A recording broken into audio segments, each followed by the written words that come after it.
ফেব্রুয়ারি ২৮, ২০২৬। দীর্ঘদিনের কূটনৈতিক টানাপোড়েন ও পারমাণবিক আলোচনার ব্যর্থতার পর অবশেষে মধ্যপ্রাচ্যে আবারও এক বৃহৎ সামরিক সংঘাতের দিকে ধাবিত হচ্ছে। শনিবার সকালে ইসরায়েল ইরানের বিরুদ্ধে একটি প্রতিরোধমূলক হামলা চালানোর ঘোষণা দেয়, যার কয়েক ঘন্টার মধ্যেই ইরান ইসরায়েলের দিকে ক্ষেপণাস্ত্র নিক্ষেপের মাধ্যমে পাল্টা জবাব দিয়েছে। এই হামলায় মার্কিন যুক্তরাষ্ট্র যৌথভাবে অংশ নিয়েছে বলে বিভিন্ন সংবাদ মাধ্যম নিশ্চিত করেছে।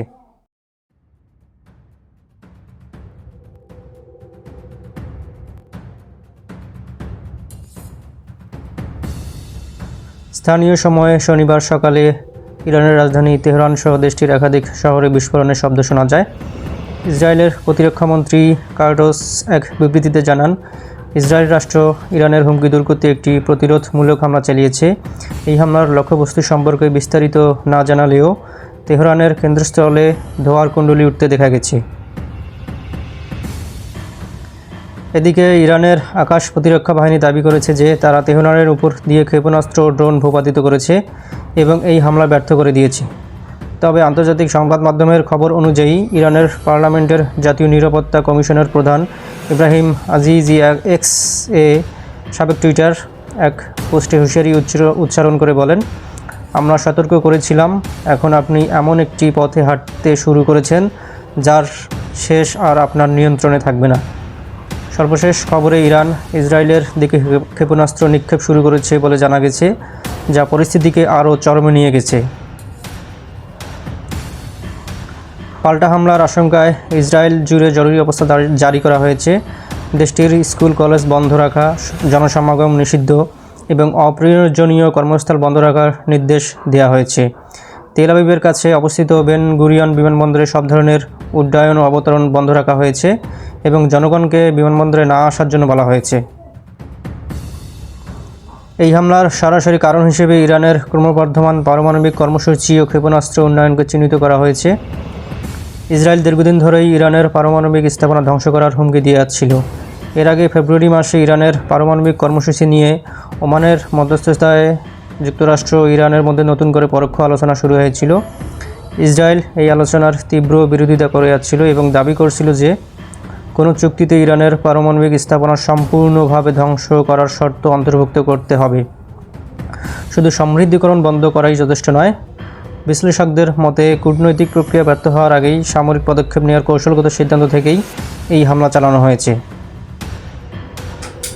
গত বছরের জুনে ইসরায়েল ও ইরানের মধ্যে 12 দিনব্যাপী বিমান যুদ্ধ সংঘটিত হয়েছিল, যেখানে যুক্তরাষ্ট্র ইরানের পারমাণবিক স্থাপনায় বোমা বর্ষণ করে সরাসরি সামরিক ভূমিকা পালন করেছিল। আজকের এই হামলা ছিল সেই দ্বন্দ্বেরই নতুন অধ্যায়। মার্কিন প্রেসিডেন্ট ডোনাল্ড ট্রাম্প তার ট্রুথ সোশ্যাল অ্যাকাউন্টে এক ভিডিও বার্তায় নিশ্চিত করেছেন যে যুক্তরাষ্ট্র ইরানে বৃহৎ যুদ্ধ অভিযান শুরু করেছে। তিনি ইরানের জনগণকে বাড়ির ভেতরে থাকার এবং ইরানি বিপ্লবী গার্ড বাহিনীকে অস্ত্র সমর্পণের আহ্বান জানান। এই হামলার ফলে পুরো অঞ্চল জুড়ে উদ্বেগ ছড়িয়ে পড়েছে। লেবাননে হিজবুল্লাহর অবস্থানেও ইসরায়েল হামলা চালিয়েছে বলে খবর পাওয়া গেছে। পাকিস্তান সহ বিভিন্ন দেশ তাদের নাগরিকদের জন্য ইরান ভ্রমণ এড়িয়ে চলার পরামর্শ দিয়েছে। বিশেষজ্ঞদের মতে এখন সবচেয়ে বড় প্রশ্ন হলো ইরান কতটা কঠোর জবাব দেবে। ইরান যদি ব্যাপক ক্ষেপণাস্ত্র হামলা চালায় বা উপসাগরীয় অঞ্চলে মার্কিন ঘাঁটিগুলোকে লক্ষ্যবস্তু করে, তাহলে এই সংঘাত একটি আঞ্চলিক মহাযুদ্ধের রূপ নিতে পারে। বাণিজ্যিক বিমান চলাচল ব্যাহত হওয়া এবং তেলের বাজারে অস্থিরতা ইতিমধ্যেই দেখা দিতে শুরু করেছে। এই মুহূর্তে পুরো মধ্যপ্রাচ্যে একটি অনিশ্চিত ও বিপজ্জনক পরিস্থিতির দিকে এগিয়ে যাচ্ছে, যার পরিণতি কেবল এই দুই দেশে সীমাবদ্ধ না থেকে বিশ্ব রাজনীতিতে বিরাট প্রভাব ফেলতে পারে। ওদিকে ইরান ইসরায়েলে পাল্টা আক্রমণ চালিয়েছে। ইসরায়েলি সেনাবাহিনীও নিশ্চিত করেছে ইরানের দিকে আরও একঝাঁক ক্ষেপণাস্ত্র ছোড়া হয়েছে।